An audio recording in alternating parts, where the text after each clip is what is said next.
Okay, we're sitting on a neck that's been completely refretted. There's a test that I want to show you that will allow you to figure out if your frets have been set in properly. Now you can do this one by one. I've done this a few times and I'm very confident in my technique on how I do this, but if you take something and tap that fret wire, it should sound nice and solid. And what I use is an X-Acto knife, and I just use the butt end. And what I'll do is I'll just go along the neck and just tap on the fret wire.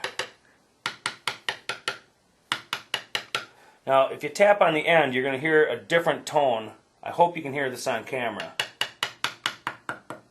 See how it gets kind of dull and muted? If you hear that anywhere across your fretboard, that fret did not seat properly or the glue did not take properly, and you're going to have a note that's going to go dead on that neck. You might even hear a rattle when we start doing the filing on the next few steps. But just go ahead and take a little bit of extra minute and just tap all your fret wire. Make sure it doesn't sound like this. You want to have a nice solid, nice ping. Okay?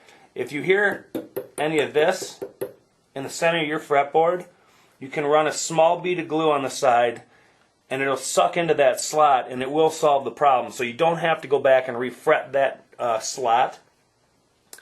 So some people I know actually do usually just run a bead on either side of the fret wire. It will ensure that that fret wire is not going to go anywhere. But we flooded the slots really good on here and I'm very confident, and I already did the tap test on all of them. I just wanted to show you that technique before we start trimming, because once you trim them, it's going to be a little bit harder to pull, and you're not going to have as much control with what you have going on. Having this little bit of flap too, you can pick the neck up and make sure that everything's seated properly and that none of the fret wires are pulling up. So our next step here, and we'll get right into this, we're going to take that fret puller, fret cutter, and we're going to go and trim all these fret wires off. I'll just do one side. Doing two sides would be fairly redundant, and I don't want to waste your time. So there is certain techniques you want to do, especially up in here. You want to come from underneath, and you always want to push down as you're doing it. I know that seemed sloppy, and I apologize. I'm trying to get a good camera angle. Then you just go to the next one. You go rest that right up against the neck. Pinch while you push down. Now if we've done everything correctly, if this neck bounces around a little bit, we're okay. I mean, you obviously don't want to damage the neck, but go right up against there. Pinch and push down, and that'll give you a good clean edge. Be careful though, you're cutting metal. That edge is going to be extremely sharp at this point. We're going to come back on the next few steps and dress those up so that they're nice and clean and very comfortable. Go right up against it. Squeeze and push down. Right up against. Squeeze and push down.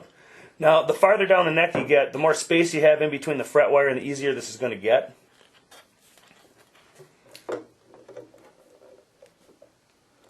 Again, rest it right up against the fretboard, push down. Be careful too that these pieces don't fly off and just like that one, end up on your floor. Keep track of those because you don't want to step on them. If you have pets around, you don't want those to get lodged in a paw.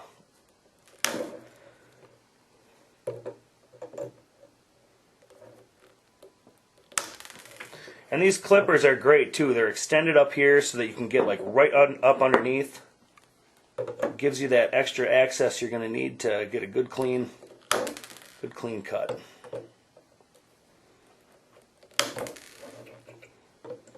That downward push also helps minimize the crease that you'll have. I don't know if you can see that on camera. It'll help minimize the crease on the end of the wire. It'll give you an easier filing when you go to dress those frets later.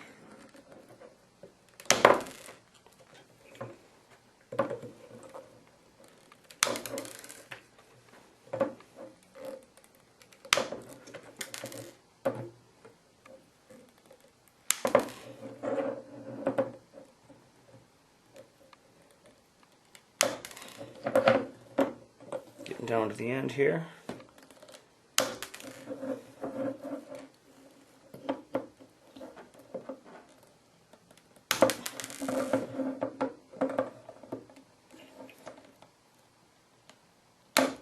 Okay,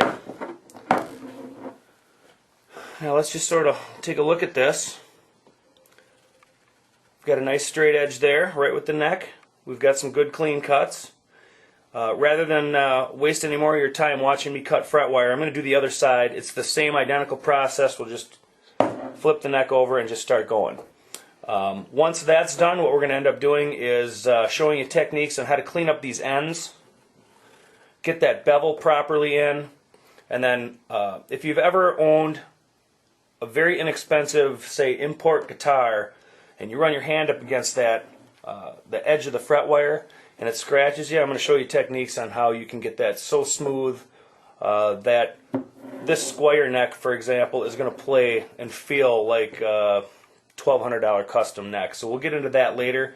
I'm going to go and cut these off camera, and we'll get back to you very shortly.